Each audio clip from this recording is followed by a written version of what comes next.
Vamos a pedir que en este domingo de resurrección, en el que vamos a recordar de una forma especial este acontecimiento espectacular que marcó sin lugar a dudas un antes y un después en la historia de la humanidad, que el Señor en esta tarde nos hable, nos ministre, y todos y cada uno de los que estamos aquí y de los que después verán el culto o lo están viendo ahora, pues seamos bendecidos y que el Señor hable a nuestras vidas y fortalezca nuestra fe a través de su bendita palabra. Amén, hermanos. Gracias, Señor, te damos en este momento por este privilegio de poder estar aquí reunidos. Gracias porque nos has dado un regalo precioso, que es el de tu palabra, y queremos escudriñar las Escrituras pidiendo, Señor, tu dirección, pidiendo que tu Santo Espíritu, Señor, nos ilumine y nos muestre las verdades preciosas que se encuentran en ellas, Señor. Gracias porque podemos recordar de una forma especial en el día de hoy tu triunfo, tu resurrección, Señor, y gracias porque adoramos a un Dios vivo que ha transformado nuestra vida, que ha limpiado y perdonado todos y cada uno de nuestros pecados, y queremos en esta tarde que tú hables directamente al corazón de cada uno de nosotros. Nos encomendamos a ti y pedimos tu ayuda en el nombre de Jesús. Amén. Hebreos capítulo 5, los versículos que voy a leer ahora, ya uno de ellos lo leyó Santi hace un rato. Yo los leía el día sábado cuando subí a la mañana a compartir al campamento de los jóvenes, porque Anderson me había comentado que hablar acerca del tema de la resurrección. Y yo lo que hice, y intentaré hacer esta tarde, es antes de llegar a la resurrección, que sin lugar a dudas es un hecho histórico espectacular, analizar unas cuantas cosas a la luz de la Escritura sobre nuestro Señor Jesucristo y cómo Él fue a lo largo de toda su vida, a lo largo de sus 33 años, preparándose para el momento cumbre, que era nada más y nada menos que morir en una cruz de aquella forma cruel e injusta, pero esa era la forma como estaba establecido por el Padre y escrito en las Escrituras. Y entonces vamos a leer en Hebreos capítulo 5, a partir del versículo 7, donde encontramos una clarísima referencia a su vida de oración y de comunión con el Padre, y también, como no, a la noche que derramó su alma y fue quebrantado ante la presencia del Padre en el huerto de Getsemaní. Hebreos capítulo 5, verso 7 dice: y Cristo, en los días de su carne, ofreciendo ruegos y súplicas con gran clamor y lágrimas al que le podía librar de la muerte, fue oído a causa de su temor reverente. Versículo 8. Y aunque era hijo, este versículo es muy importante, y aunque era hijo, por lo que padeció, aprendió la obediencia. Y habiendo sido perfeccionado, vino a ser autor de eterna salvación para todos los que le obedecen. Y fue declarado por Dios sumo sacerdote según el orden de Melquisedec. Este personaje tan enigmático, ¿verdad?, de la Escritura, que se encontró con Abraham cuando venía de derrotar una serie de reyes. Yo les hablaba a los jóvenes el día sábado por la mañana acerca un poco de la parte física del Señor Jesús. Porque si analizamos los textos o la información que la Biblia nos da acerca de su físico, hay cosas muy interesantes. Por ejemplo, sabemos que Jesús no era gordo.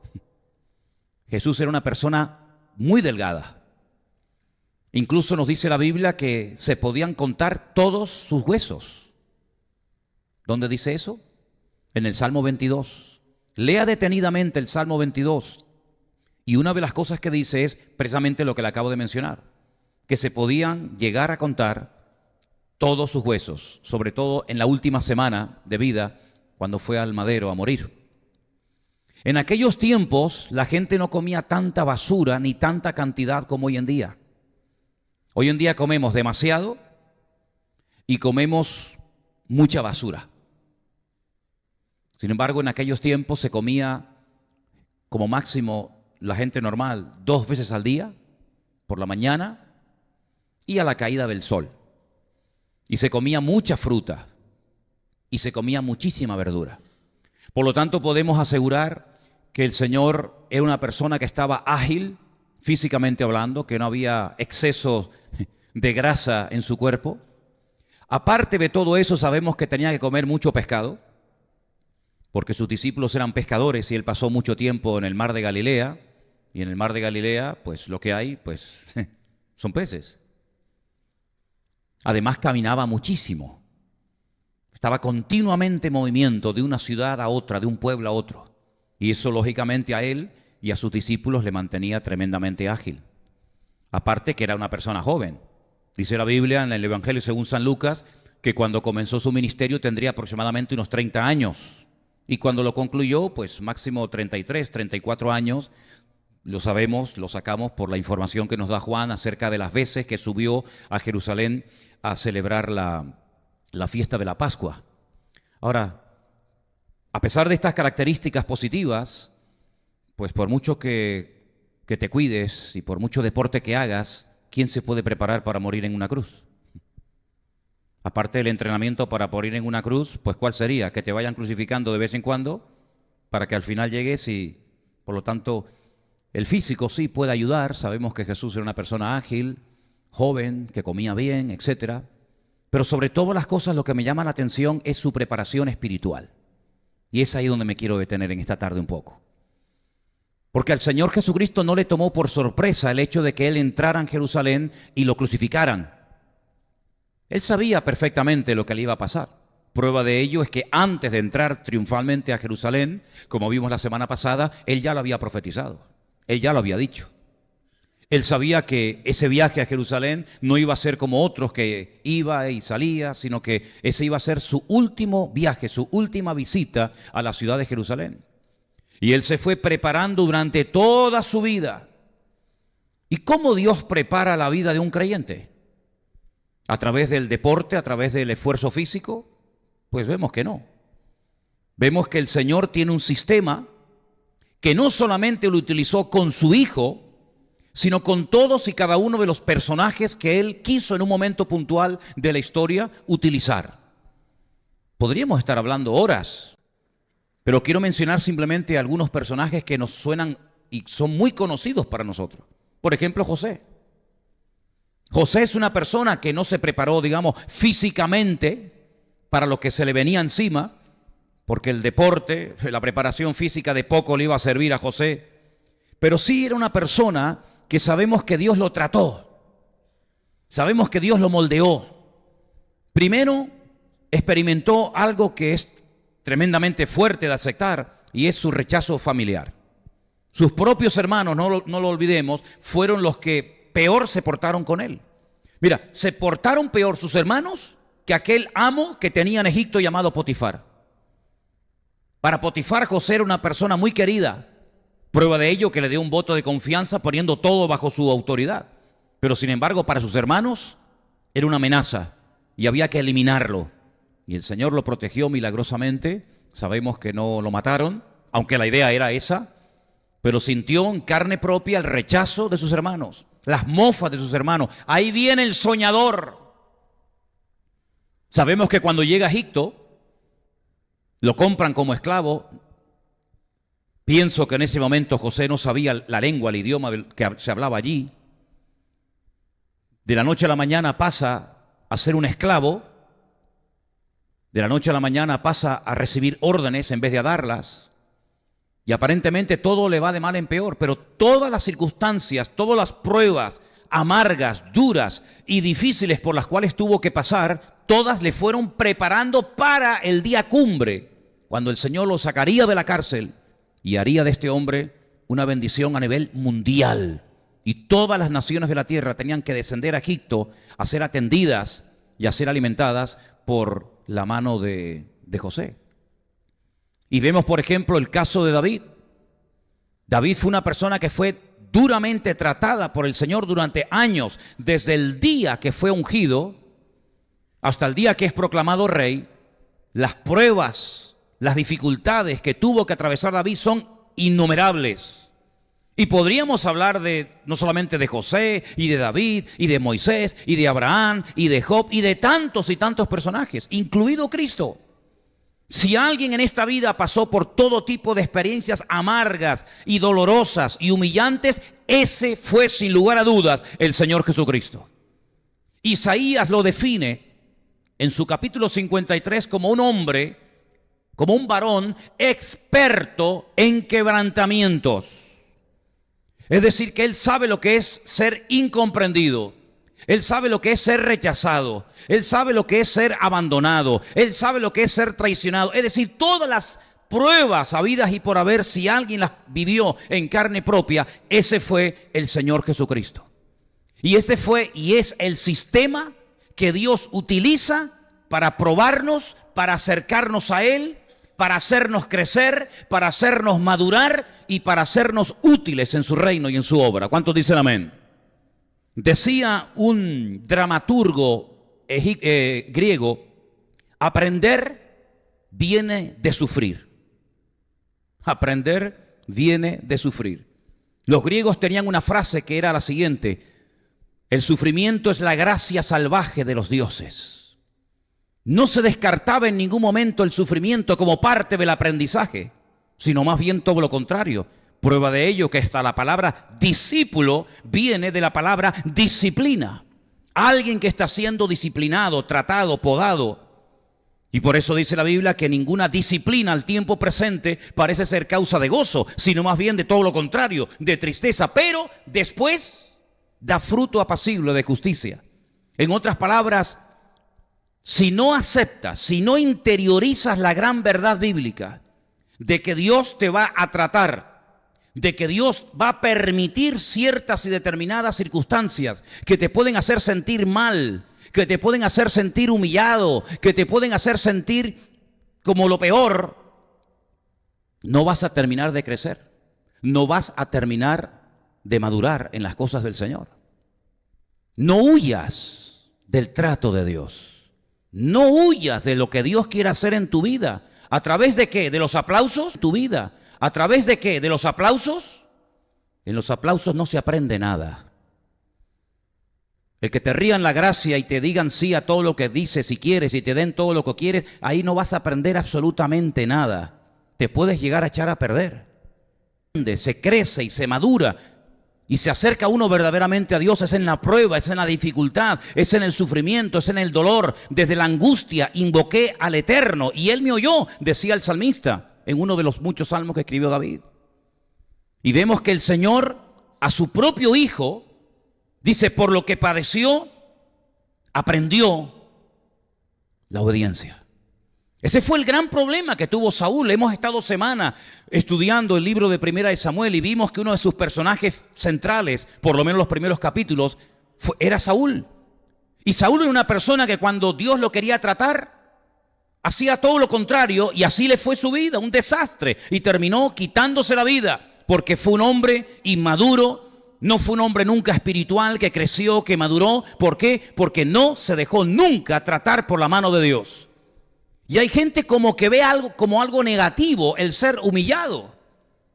Hay gente que ve como algo negativo el ver que no te aceptan, que te desprecian, que no cuentan contigo, que no te saludan, que no te hablan. Y yo pregunto una cosa, ¿quién es el que permite todas estas cosas? ¿Quién es el que está detrás de todos estos problemas, luchas, dificultades o pruebas? ¿Quién es? ¿O es que hemos llegado a una conclusión equivocada de que parece como que el diablo puede hacer lo que quiera? Nada que ver, todo lo contrario. Las pruebas que vienen a nuestra vida, las circunstancias que el Señor manda a nuestra vida, las manda porque han sido diseñadas y planificadas específicamente para cada uno de nosotros. Y a través de ellas es como llegamos a descubrir muchas cosas del corazón y de la naturaleza de nuestro Dios que de otra manera nunca aprenderíamos. ¿Cuál fue el consejo de Pablo a Timoteo cuando lo está pasando mal en la iglesia de Éfeso? ¿Cuál es? Bueno, vete a otra congregación, deja ese pastorado y vete a otra porque no aceptan tu juventud, no aceptan... No, sufre. ¿Lo habéis leído, sí o no? Sufre. ¿Cómo? Que sufras. Sufre penalidades por la causa de Cristo. ¿Qué le dijo el Señor a través de la boca de Moisés a Josué? Esfuérzate, sé valiente, pelea, lucha. ¿Cuáles fueron las últimas palabras de la vida y del ministerio de Pablo? He peleado Es que la vida cristiana es una pelea, amigo. He peleado la buena batalla. Cuando él describe sus sufrimientos, es increíble.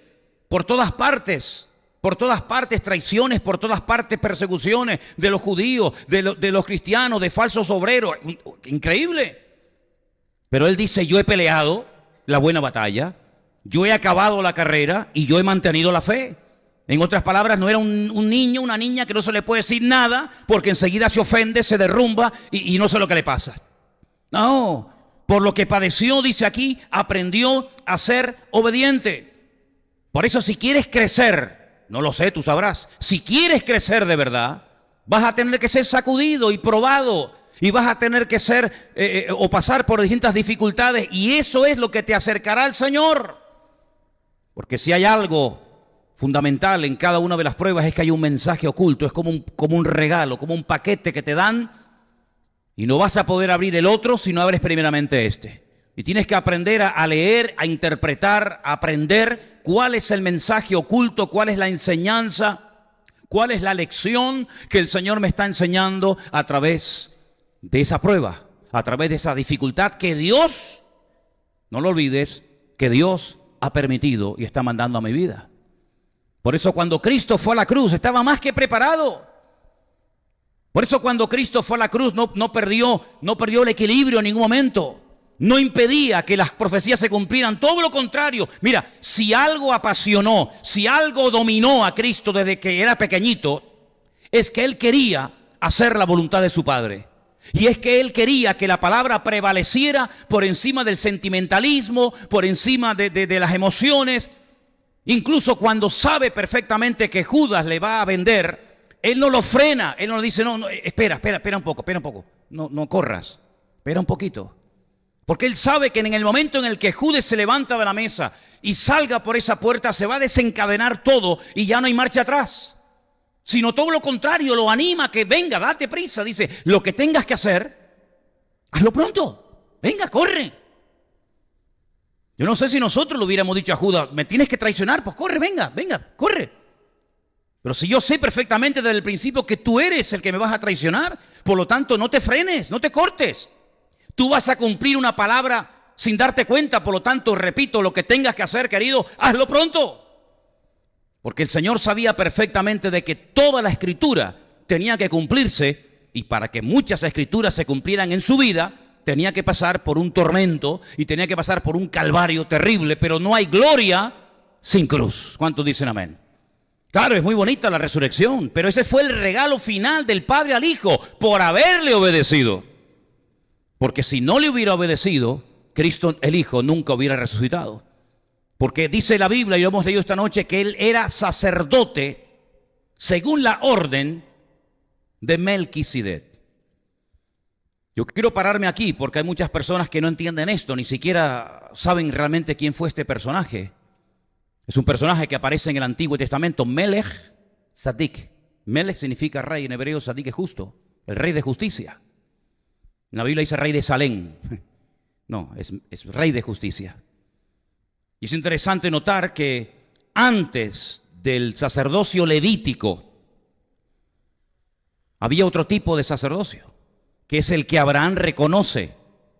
Es ante el que Abraham da diezmos. Algunos dirán, ¿y de dónde salió esa palabra? ¿Quién le enseñó a Abraham que había que dar los diezmos? Bueno, Abraham lo sabía. Y dice la palabra de Dios que ese sacerdocio, que es antes del sacerdocio levítico, es el que va a permanecer para siempre. El sacerdocio levítico hoy en día no existe. No hay sacerdotes en Israel que están oficiando en el templo. De hecho, no hay ni templo.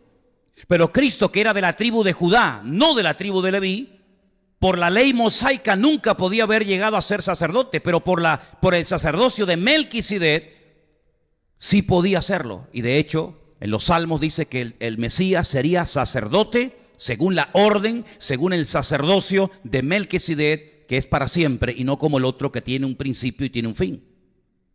Y la palabra del Señor nos enseña que el Señor Jesucristo, conociendo las Escrituras perfectamente, Él hizo todo lo que podía y mucho más para que la palabra se cumpliera al pie de la letra.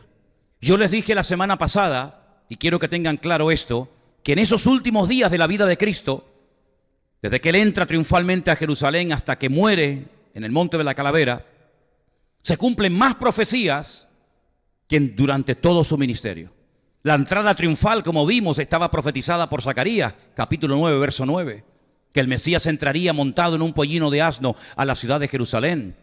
En el libro de los Salmos, que está lleno de profecías mesiánicas, de hecho hay salmos enteros que están dedicados solamente a él, al Señor, él hablaba de que el hombre de mi confianza levantará contra mí su calcañar. Por lo tanto, él sabía perfectamente que Judas le iba a traicionar. Él sabía perfectamente hasta cuánto dinero, cuántas monedas le iban a ofrecer a Judas para que traicionara al maestro. Él sabía perfectamente que sus discípulos lo abandonarían en el momento más difícil y duro de su vida. Él sabía perfectamente, lo dice Isaías capítulo 53, lean ese capítulo que no habla del pueblo de Israel, no habla del pueblo de Israel. Durante siglos en Israel se creyó, los rabinos aceptaron que Isaías capítulo 53 es un capítulo mesiánico, un capítulo que habla del Mashiach, que habla del Señor, no habla del pueblo de Israel. Hasta que un tal Rashi, un gran, entre comillas, rabino judío francés, dijo que no, que Isaías capítulo 53, como lo estaban utilizando mucho los mesiánicos, los cristianos, para demostrar que toda la tortura y el sufrimiento de la vida de Cristo estaba avalada y respaldada por Isaías 53, él dijo que no, que el sufrimiento, quien lo experimenta no es el Mesías, sino el pueblo del Mesías, es decir, es una descripción del pueblo de Israel, pero es rotundamente falso, rotundamente falso. Ese capítulo no habla en absoluto de Israel, ese capítulo habla totalmente de principio a fin del Señor Jesucristo. Y una de las cosas que dice en ese capítulo profético, que parece que lo está escribiendo el profeta Isaías al pie de la cruz, aunque lo escribió cientos de años antes del nacimiento de Cristo, dice que Jesús sería crucificado entre malhechores, pero sepultado como un rico. ¿Cómo podía saber Isaías eso? Es que no lo sabía, se lo reveló el Espíritu Santo y por eso se escribió en la palabra. Y efectivamente, el día que crucificaron a Cristo, lo crucificaron entre malhechores, entre personas que habían cometido un delito de tal envergadura que el imperio romano, el derecho romano los condenó a muerte. Pero ese mismo día, a pesar de que es tratado y crucificado entre malhechores, es enterrado no en tierra, no en un nicho, sino en una cueva que alguien le donó y que era un nicho, una cueva familiar, y era la forma como los ricos se enterraban. Y eso estaba profetizado en el libro de Isaías. Fueron los paganos, fueron los soldados romanos los que en un momento puntual, viendo que estaba a punto de morir, decidieron que la ropa que llevaba, la túnica que llevaba, que era de una sola pieza, sin costuras, se la rifaran entre ellos. Y eso no es producto de la casualidad. Repito otra vez, lean el Salmo 22 esta noche. Y allí dice en el Salmo 22, repartirán mi vestidura entre ellos. Así que no fue casualidad. También dice la Biblia que oraría en el momento de estar colgado en la cruz, oraría por sus enemigos, por sus verdugos. ¿O no oró el Señor en la cruz? Cuando se dirige al Padre y dice, Padre, perdónalos, porque no saben lo que hacen. Su sepultura estaba escrita en la palabra de Dios. Su resurrección, todos y cada uno de los detalles, hasta la lanza que le clavaron en el costado, todo absolutamente, el calvario, el sufrimiento, la humillación por la que pasó, todo estaba totalmente escrito en la palabra de Dios con una perfección absoluta, cientos de años antes de que él naciera. Por lo tanto, él sabía perfectamente todo detalle y hasta el más pequeño e insignificante de su vida. Y él no hizo absolutamente nada para huir de todo esto, sino más bien todo lo contrario. Él se ofrecía muchas veces, no se ocultaba de nadie. La entrada triunfal de Cristo a Jerusalén es toda una, permítame la expresión, toda una provocación diciendo, aquí estoy, no me escondo, sé que todo el mundo me quiere matar. Dice que desde el día que resucitó a Lázaro, procuraron matarlo a él, a Lázaro y a todo lo suyo. Él no entra ocultamente, él no entra por la puerta de atrás en silencio para que nadie se entere, sino que él entra montado en un pollino de asno rodeado de multitudes. Pero ¿quién se atreve a entrar de esa manera a Jerusalén? Solamente él, porque él sabía que todo lo escrito tenía que cumplirse. Y nosotros tendríamos que tener el mismo espíritu, el mismo anhelo, el mismo deseo de que se cumpla la palabra en nuestra vida. Todo lo que podamos hacer para que la palabra se cumpla, deberíamos de hacerlo con gozo y con alegría. ¿Cuántos dicen amén? ¿Cómo vamos a conocer a un Dios que sana las heridas si nunca te hiere nadie? ¿Cómo vamos a conocer a un Dios que levanta a los desanimados si nunca te desanimas? ¿Cómo vamos a conocer la naturaleza de Dios cuando nos sentimos solos, incomprendidos, abandonados, traicionados, etcétera, etcétera, si nunca pasas por esa situación porque le tienes miedo a esas circunstancias? Pero sin embargo la Biblia nos da un valor tremendo. Dice, cuando anden por valles de sombra y de muerte, no tengan miedo, porque yo estoy contigo. Y mi vara y mi cayado te tienen que infundir, no temor, no miedo, no pánico, sino aliento. Así que, queridos hermanos, este texto que hemos leído esta noche es realmente espectacular. Cristo tuvo que pasar por humillaciones. Cristo tuvo que pasar por desencuentros. Cristo tuvo que pasar por insultos. ¿Te acuerdas que incluso cuando hacía ciertos y determinados milagros, como por ejemplo expulsar demonios, decían, sí, es verdad, los expulsa, pero por el príncipe de los demonios? Sus propios hermanos le decían, vete a otras regiones, vete a otras partes para que te conozcan y oigan tu mensaje. Pero no es porque estaban realmente interesados en que le conocieran, sino porque se avergonzaban de él. Es increíble ver cómo el Padre permitió que su propio Hijo pasara por todas esas circunstancias, por todas esas pruebas tremendas, pero todo fue una preparación espiritual para el momento cumbre de su vida. Y el momento cumbre de su vida no fue la entrada triunfal en Jerusalén. Eso fue algo que duró muy poco tiempo. El momento cumbre en la vida del Señor Jesucristo fue su muerte en la cruz. Fue su crucifixión. Una muerte terrible, dolorosa, una muerte humillante, pero que era necesario que el Señor Jesucristo muriera de esa manera. ¿Qué es lo que tenemos que hacer cuando estamos siendo tratados y probados por el Señor? ¿Quejarnos? ¿Huir? ¿Escapar? No sabes la bendición que te estás perdiendo. Lo que tenemos que tener es una buena actitud y decir, Señor, te doy gracias, porque seguramente tú estás permitiendo esta prueba en mi vida porque la necesito. Porque si no la necesitara, estoy convencido de que tú no permitirías que a mí esto que me está pasando ahora me esté pasando. Porque si tú te quejas cuando estás siendo probado, si tú te quejas cuando te están saliendo las cosas aparentemente mal, le estás diciendo inconscientemente a tu Creador y a tu Señor, te estás pasando conmigo. Yo no merezco este trato.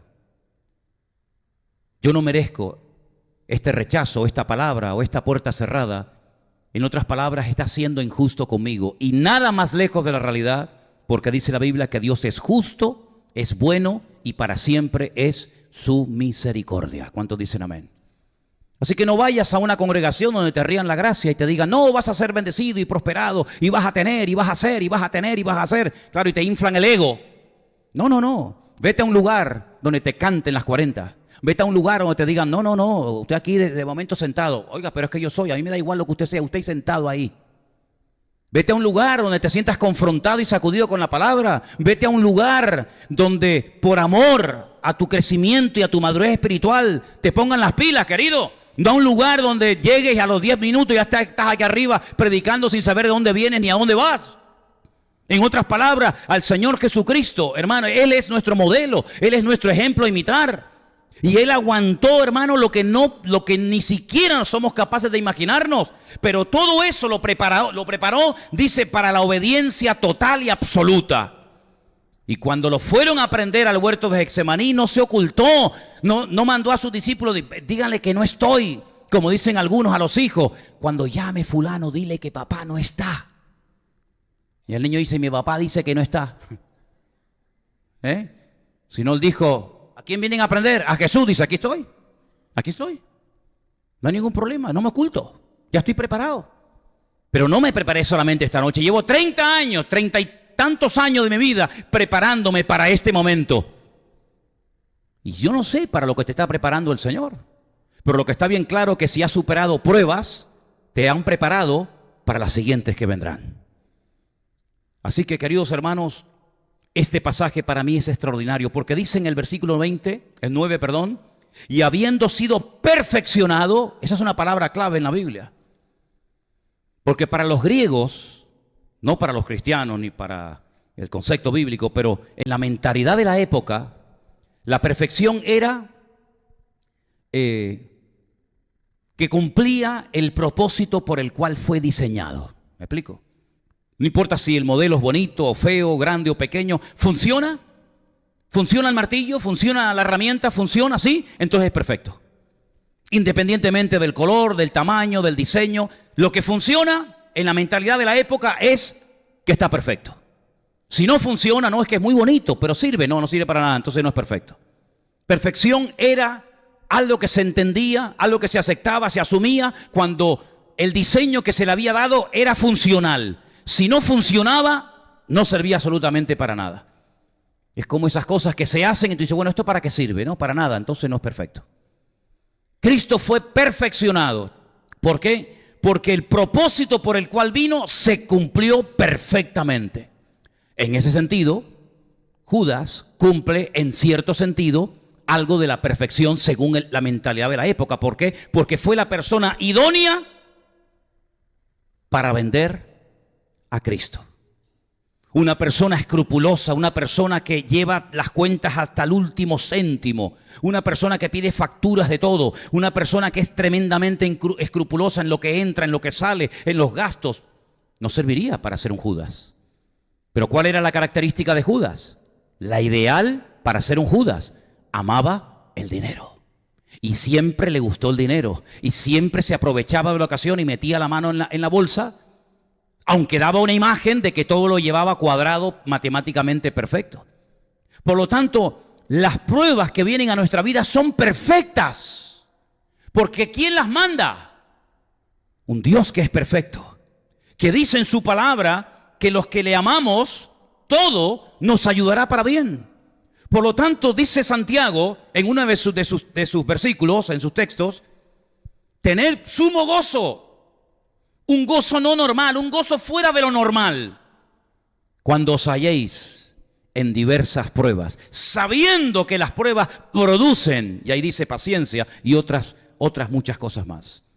Las pruebas de Cristo produjeron en él un carácter tan maravilloso que la gente se sorprendía de verlo a punto de morir y que era capaz de orar por sus verdugos.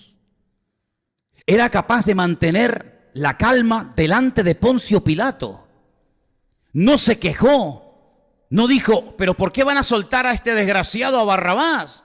Mírenme a mí, mi currículum, lo que yo he hecho, lo que yo soy en comparación con este. En ningún momento salió nada negativo de su boca, sino que él entendía perfectamente que todo estaba saliendo según lo pensado y diseñado por el Padre en la eternidad. Todo, Pilato, fue necesario que hubiera un Pilato, era necesario que hubiera un traidor, era necesario que hubieran unos verdugos. Todo fue perfecto porque lo había diseñado por el Padre desde antes de la fundación del mundo. ¿Cuántos dicen amén? Y si Dios, el Padre, tomó tanto esmero en proteger, en guiar, en tratar a su Hijo, ¿cuánto más contigo y conmigo, que ahora le hemos conocido y le hemos recibido como nuestro Padre y como nuestro Pastor soberano? ¿Cuántos dicen amén? Por lo tanto, gloria a Dios. Gloria a Dios. Pero te vuelvo a repetir, no huyas, no te escondas, sino todo lo contrario. Agradécele a Dios que el trato de Dios siempre va a producir en ti algo positivo y siempre va a traer a tu vida madurez y más crecimiento delante de la presencia del Señor. ¿Cuántos dicen amén? Claro, la resurrección. Es muy bonito hablar de la resurrección, pero es que para resucitar, primeramente tienes que estar muerto. Si no mueres, no hay ninguna posibilidad de resurrección. Si no mueres, y más como tienes que morir, no vas a volver a la vida. Es decir, el triunfo sobre la muerte, el triunfo sobre el diablo, el triunfo sobre el pecado, no va a venir simplemente porque seas el Mesías, sino que hay un altísimo precio a pagar, y el precio es tu muerte, tu crucifixión. Pero Cristo sabía perfectamente, porque la voz audible de Dios se oyó el día de su bautismo. ¿Os acordáis? Este es. Ahí lo tienen. ¿Lo estaban esperando? Ahí lo tienen. Este es mi Hijo amado, en el cual deposito toda mi confianza, mi respaldo y mi apoyo. Dios avalándolo, el Padre con voz audible, dando testimonio, dando fe de que este es. Por eso le dedicó tanto tiempo a su perfeccionamiento. Por eso le hizo pasar por tantas luchas, circunstancias y pruebas, porque Dios había dicho, este es, y no podía fallar a última hora. Por eso en el mismo huerto de Getsemaní, el Hijo ora al Padre y le dice, Padre, no se haga mi voluntad, sino la tuya. Y la voluntad del Padre sabemos perfectamente que en aquel momento era que Cristo fuera a la cruz a morir por toda la raza humana. ¿Cuántos dicen amén? Por lo tanto, fue perfeccionado, aprendió a ser obediente, sumiso al Padre, por lo que padeció. Luego el sufrimiento es la mayor bendición que en momentos puntuales de la vida Dios puede mandar a nuestras vidas. Aunque nos han enseñado de pequeñito que lo que hay es que huir del sufrimiento y del dolor y de las pruebas, sin embargo es el mejor favor que Dios nos puede hacer a nosotros. Y si te está probando, si te está tratando el Señor, pues mira, dale gloria al Señor, porque eso significa de que Dios te ama mucho, porque si no, no te dedicaría ni un minuto de su tiempo a ti. ¿Cuántos dicen amén? Dile al que está a tu lado, gózate cuando estás siendo probado. Gózate cuando estás siendo probado. A Miguel no se lo dijo nadie, ¿eh? A María no se lo dijo nadie. Sonia, a ti tampoco te lo dijo nadie. A ti tampoco te lo... Entonces, ¿se lo tienen que decir? Díganselo a Miguel. Gózate cuando estás siendo probado. A Sonia veo que no se lo está diciendo nadie. ¿Se lo dijiste? ¿A ti quién te lo dijo? Gózate cuando estás siendo probado. ¿Cómo fue probado José? ¿Por los inconversos o por sus hermanos? ¿Quién probó a José? Pues lo probó Judá, lo probó Leví, lo probó Neftalí, lo probó todos sus hermanos, lo probaron. Solamente hubo uno, Rubén, que dijo, no, vamos a hacer una cosa. En vez de matarlo, vamos a venderlo. Te digo sinceramente, no sé qué hubiera sido mejor, ¿eh? Porque si te matan y ya está. Pero lo que te queda por delante, querido, ni te imaginas lo que te queda por delante. Primero, te vas a ir desnudito, así como tu madre te trajo al mundo, desnudo, te vas a ir a Egipto. Porque dice que la túnica que llevaba se la arrancaron y la mancharon con sangre, que fue la túnica que le presentaron a su padre. Padre, ¿tú reconoces esta túnica? Sí, es la de mi hijo. Luego, si le quitaron la túnica, ¿qué llevaba por debajo? ¿Qué llevaba? Nada. Desnudo. Llegas a Egipto, no te puedes comunicar, no sabes lo que están diciendo tus enemigos. Pero antes de ir a Egipto, si ustedes leen bien el pasaje, la caravana que lo compró se la vende a otra caravana. Si no es que lo compraron estos y estos lo llevan a Egipto, no. Estos lo compran y por el camino se la venden a otra. Y cuando llega a Egipto, lo ponen sobre una tarima junto con un montón de esclavos y hacen una subasta a ver quién da más. Y lo compra un señor llamado Potifar y se lo lleva a su casa. Y todos conocemos todo lo que tuvo que pasar. Y todos conocemos que tuvo que pasar por la cárcel, pero no las cárceles que conocemos o que vemos por la televisión. No. Una mazmorra terrible. Humillado, privado de libertad, sin familia, mala comida, mala cama, todo un desastre. Pero dice la Biblia, pero Dios siempre estuvo con él. Y alguno diría, pues menos mal. Menos mal que estuvo el Señor con José, porque si no llega a estar... Si no llega a estar, hubiera muerto. Pero sin embargo, José llegó a ser una persona tremendamente utilizada, tremendamente bendecida, pero primeramente tuvo que pasar por un proceso terrible de perfeccionamiento.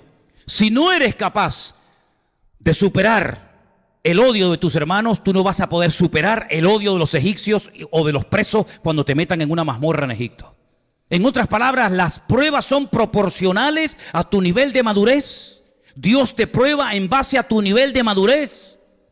Las pruebas están diseñadas específicamente para cada uno de nosotros. No es que hay un saco donde Dios mete la mano y dice, esta para ti, esta para este, esta para fulano. No, no, sino que Dios ha diseñado tu vida de principio a fin. Y el Señor sabe dónde te tiene que probar ahora. En lo económico, yo lo pruebo en lo económico, no te preocupes. Si Dios es capaz de hacerte rico, de hacerte pobre así en un segundo. Dios es capaz de darte todo, quitarte todo. En la salud, sin ningún problema.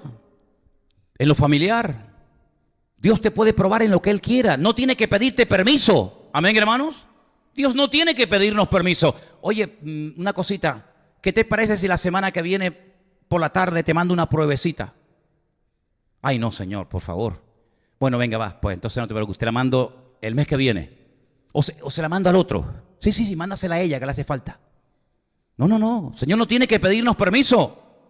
El Señor no tiene que decir, oye, ¿qué opinas? Es que yo no quiero saber ni lo que opinas. Lo que tienes que preguntarle es a Dios, Señor, ¿cómo me ves? Porque según como Dios te vea, te va a mandar o no una u otra prueba.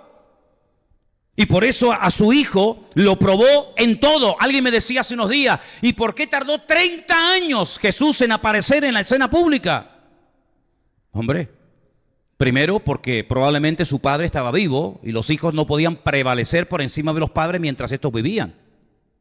Pero en segundo lugar, lo que Cristo iba a hacer iba a cambiar el rumbo de la historia de la humanidad. Tardó más en ser preparado que en ser usado. 30 años de preparación, 3 años de ministerio. Hay algunos que quieren prepararse 2 semanas para tener 30 años de ministerio. Y es al revés. Cristo fue más tiempo probado y tratado por el Padre. ¿O tú te crees que es fácil esperar? Tuvo que aprender a esperar. Incluso fue casi hasta su madre la que le tuvo un poco que decir, pero hijo, venga, que ya papá murió, que no tienen vino.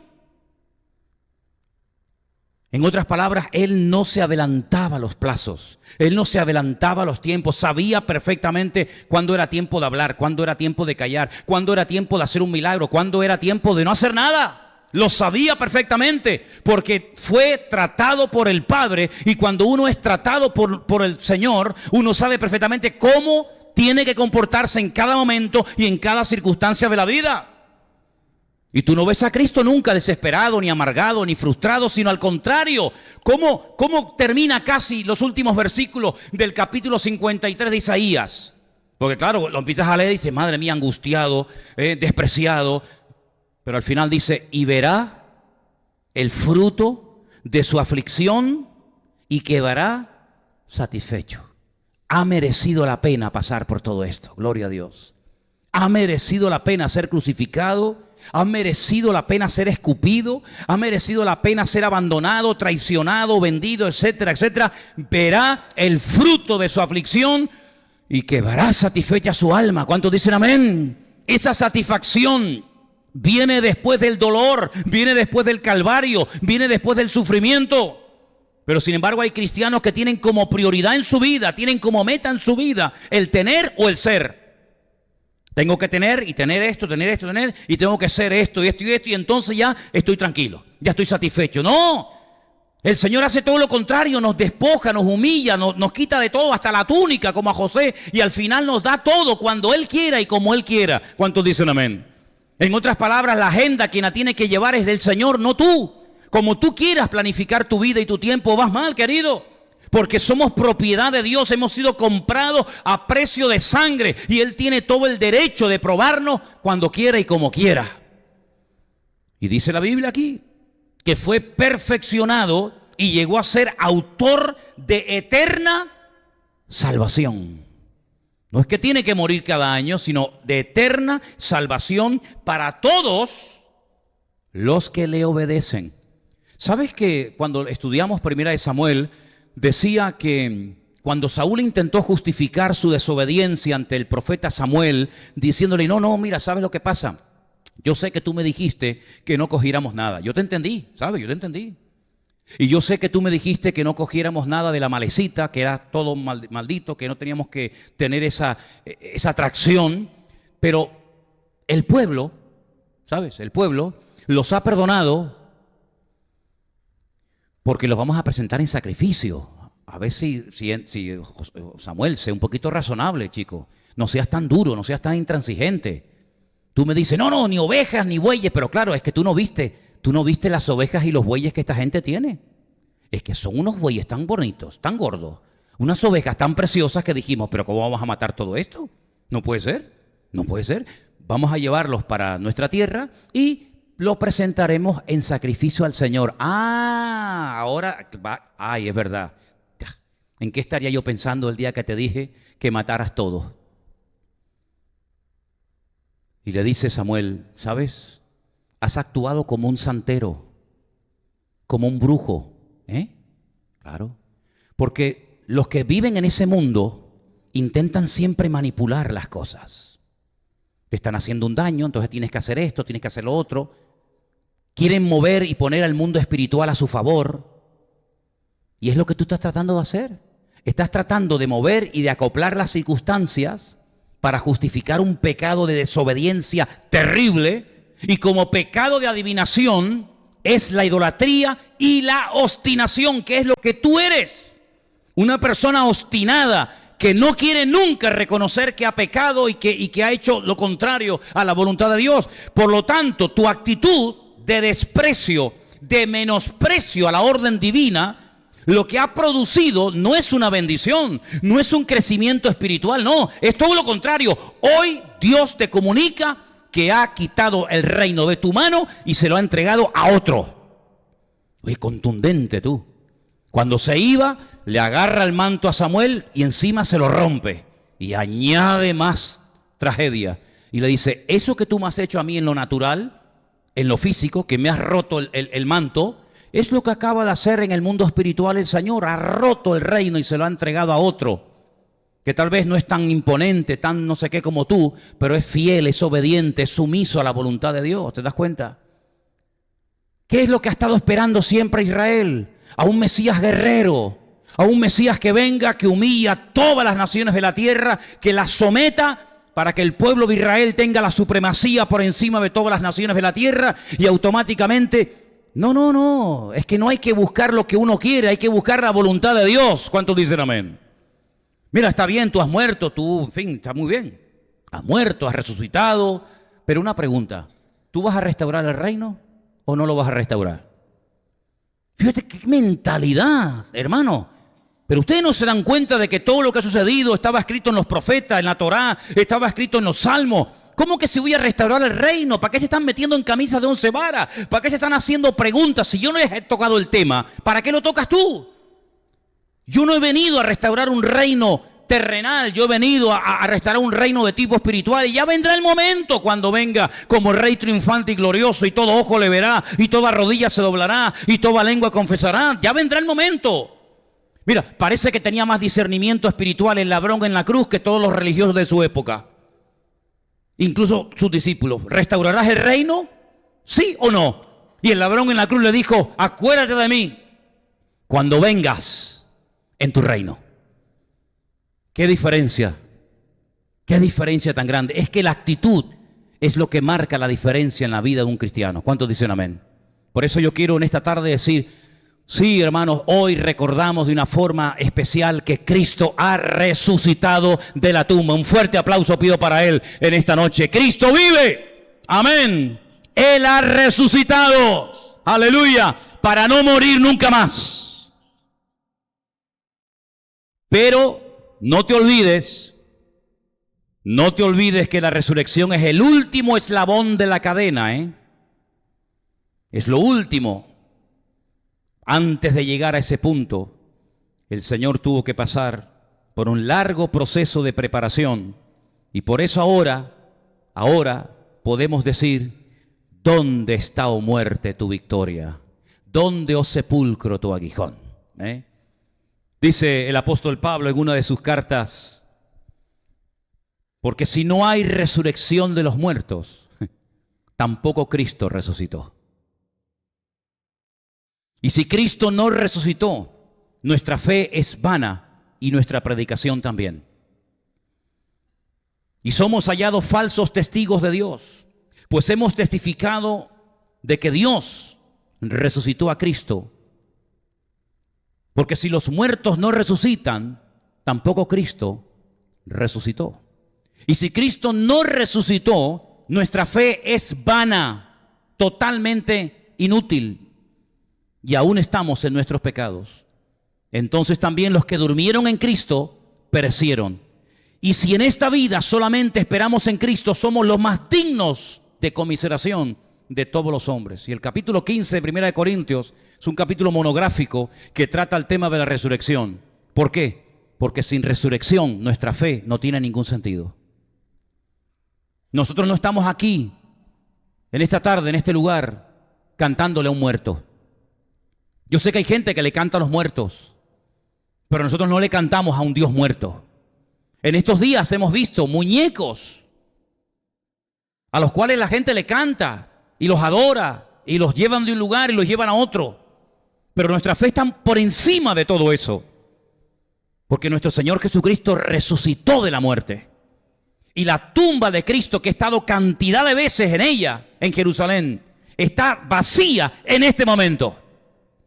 Y nunca olvidaré cuando una vez en uno de los viajes que hicimos, una hermana, no recuerdo de dónde, estábamos dentro de esa cueva, en el jardín de la tumba, y me dice esta hermana, hermano, una pregunta, ¿y qué venimos a ver aquí?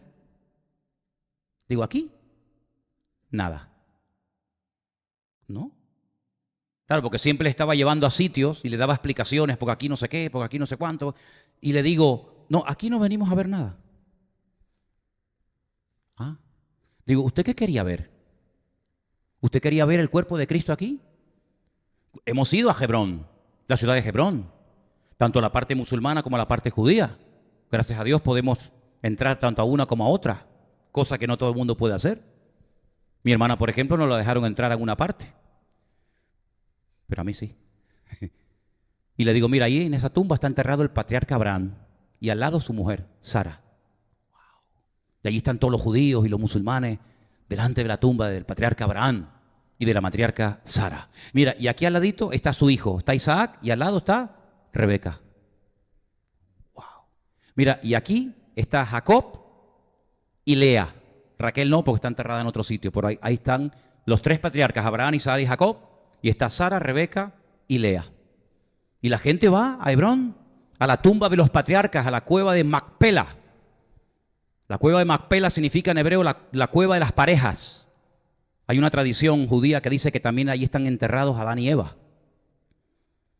Y es una cueva sobre la cual, tanto encima como enfrente, el rey Herodes mandó a construir un mamotreto de edificio espectacular. Y puedes ver cómo la edificación es de la época de Herodes, por las rayas que tiene, horizontales, verticales, por la forma de colocar las piedras. Eso es muy interesante estar allí, ¿verdad? Ese fue el lugar que Caleb dijo, dame ese monte. Pero es que ahí viven los gigantes. Dice, sí, claro, pero ustedes ven los gigantes, los hijos de Anac, pero yo veo otro tipo de gigantes. Yo veo a los gigantes de la fe, a los patriarcas, y peleó por ese monte, ¿verdad? Pero en la tumba de Jesús no vas a ver nada, está vacía. Hay un cartel que dice, Él no está aquí, Él ha resucitado. ¿Cuántos dicen amén?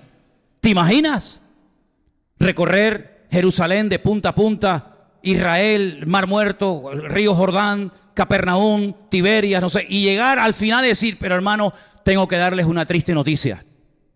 El Señor Jesucristo está allá adentro.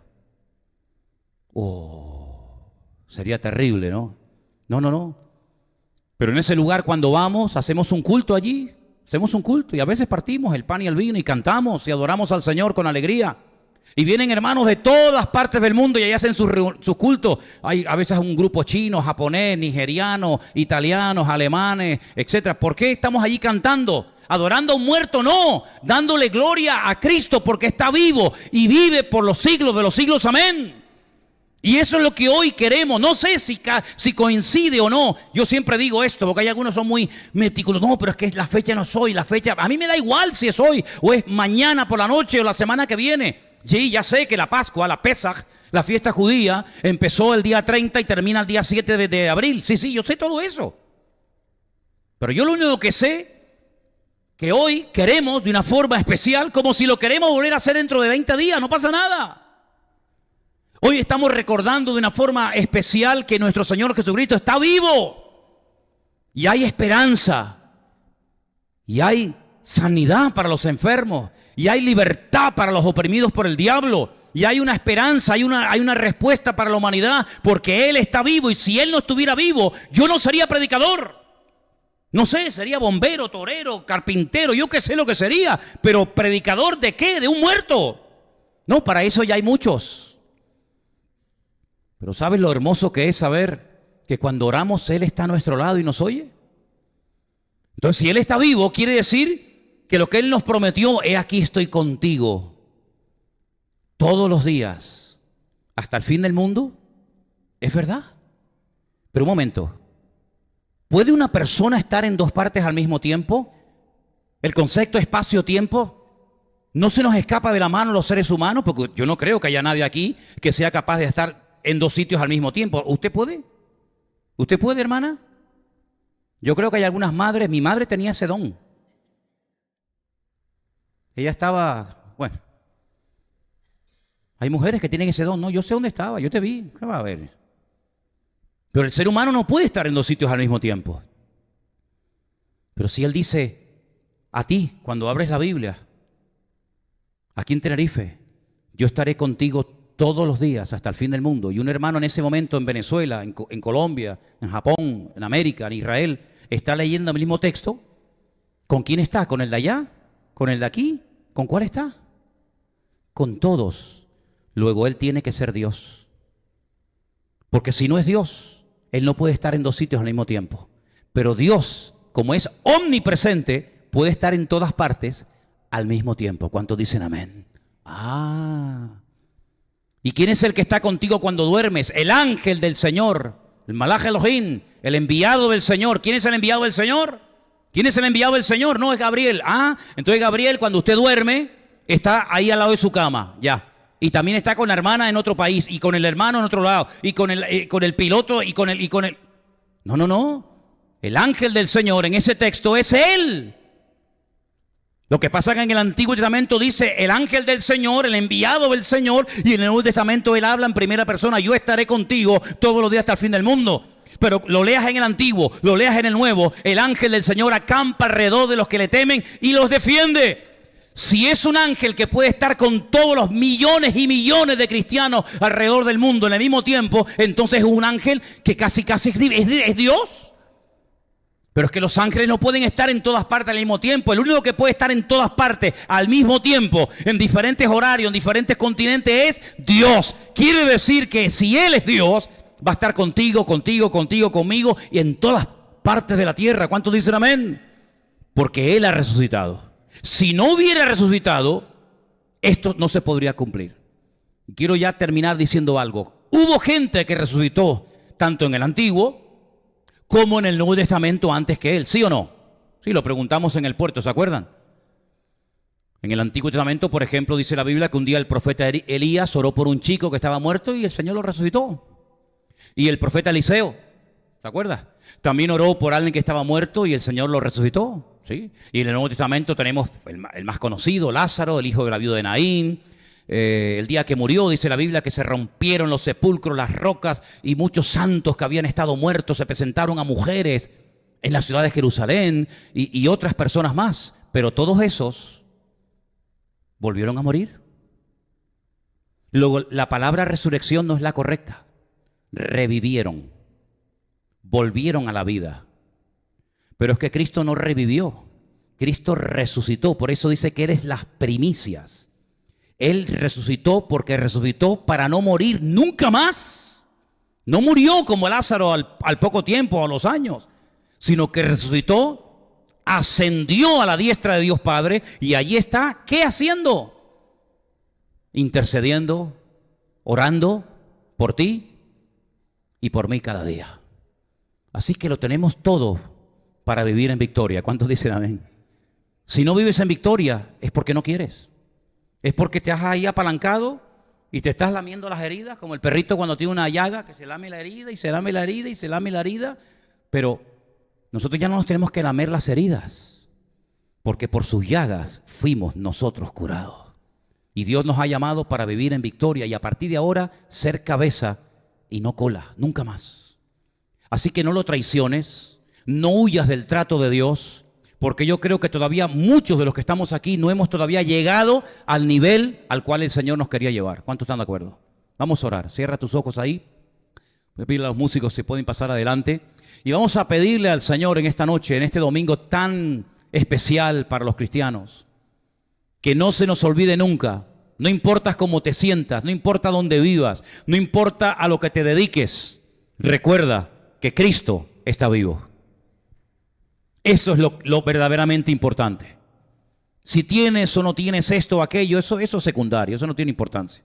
Lo verdaderamente importante aquí es saber que mi Señor está vivo, que Él no me va a abandonar, que Él ha prometido estar contigo como padre, como madre, como hijo, como hija, soltero, viuda, casada. Él va a estar con nosotros siempre, todos los días, hasta el fin del mundo. Y eso es lo verdaderamente importante y lo que marca la diferencia. Porque mira, las circunstancias pueden variar, podemos tener más, podemos tener menos, podemos tener un buen trabajo, estar en paro, o podemos estar enfermos, o podemos estar sanos. Da igual, la vida da muchas vueltas, ¿sabes? La vida da un montón de vueltas. Y a lo mejor hoy tu hijo te da una alegría y mañana te da una mala noticia. Pero mira, aquí lo importante de lo que se trata no es de lo circunstancial, no es de lo pasajero, no es lo que pasa en tu entorno. Aquí lo principal es lo que Dios declara en su palabra. Y Dios en su palabra dice que yo voy a estar contigo todos los días. Todos los días. Oye, pues eso me trae a mí una alegría y una tranquilidad fuera de lo normal. ¿Sabes por qué? Porque mi padre ya no está conmigo, ya se me murió el viejo. Y mi madre vive en otra isla. Y a lo mejor las cosas cambian, pero el que tiene que estar conmigo siempre estará. Nunca te va a abandonar. Mira, hay un salmo en la Biblia. Yo sé que tú lo sabes, te lo recuerdo. Dice, aunque tu padre y tu madre te abandonen, yo nunca te abandonaré. Claro, nos cuesta meternos en la cabeza que una madre, que un padre abandone a un hijo. Pero es que ha pasado. Es que ha pasado. Y padres y madres que han matado a sus propios hijos. Tú dices, pero si eso no lo hace ninguna mala bestia. Vete a quitarle un osito a una osa. Vete a quitarle un lobito a una loba. Vete a quitarle un animal a un... Imposible. Dan la vida. Te atacan. Sin embargo, el ser humano ha llegado tan bajo que ha sido capaz hasta de matar a los suyos. Tremendo. Pero el Señor dice, mira, yo nunca te haré eso. Yo nunca te voy a abandonar. Procura no abandonarlo tú a Él. Yo voy a estar siempre contigo. Señor, gracias te damos en esta noche. Porque tú estás vivo y estás en medio nuestro en esta tarde aquí. Gracias, Señor, porque circunstancias, pruebas y dificultades vendrán. Pero yo sé que tú vas a estar detrás de cada una de ellas, fortaleciéndome, enseñándome el mensaje oculto que hay detrás de ese problema o esa dificultad. Contigo no hay casualidades, no hay injusticias. Contigo está todo perfectamente diseñado y organizado. Y en esta tarde, Señor, te damos gloria y honra, porque tú has mostrado en tu palabra claramente que si quiero ser usado, si quiero crecer y madurar, tendré que ser probado. Y ayúdame a no huir, a no salir corriendo de situaciones tal vez no muy agradables, pero que al fin y al cabo tú has permitido por las cuales yo pase. Enséñame a descubrir el mensaje oculto en cada circunstancia por la cual tú me hagas pasar. Que esta congregación sea para mí un taller, una escuela, donde yo pueda descubrir más y más de ti, de tu palabra. Y si tienes que utilizar a alguien a mi lado para tratar con mi vida, te daré gracias, porque yo sé que si tú lo permites y lo haces, será para mi bien. Y por eso te doy gracias en esta tarde de todo corazón, en el nombre de tu amado Hijo Jesús. Amén. Amén. Nos ponemos de pie, hermanos, por favor.